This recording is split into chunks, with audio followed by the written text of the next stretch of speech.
Before he's inaugurated as president, Donald Trump will return to the White House briefly at the invitation of President Joe Biden.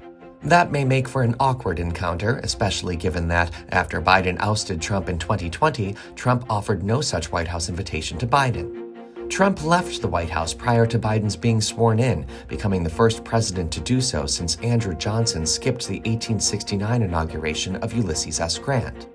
When the two meet in the Oval Office on Wednesday, it'll technically be the first time since 1992 that an outgoing president sits down with an incoming one he competed against in a campaign. Back then, Republican President George H.W. Bush met with Democrat and President-elect Bill Clinton about 2 weeks after they squared off on Election Day.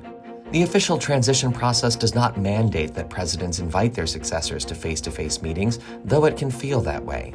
For instance, there's no record of George Washington scheduling a formal meeting with the nation's second president, John Adams, before leaving the then capital city of New York. Still, by 1841, President Martin Van Buren hosted President-elect William Henry Harrison, who had soundly beaten him on Election Day, for dinner at the White House. Over the decades, such handoff meetings between outgoing presidents and their replacements have been by turns friendly, tense, and somewhere in between.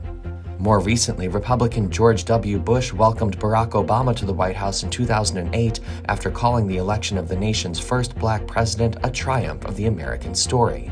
But this year's meeting won't be uncharted territory for Trump.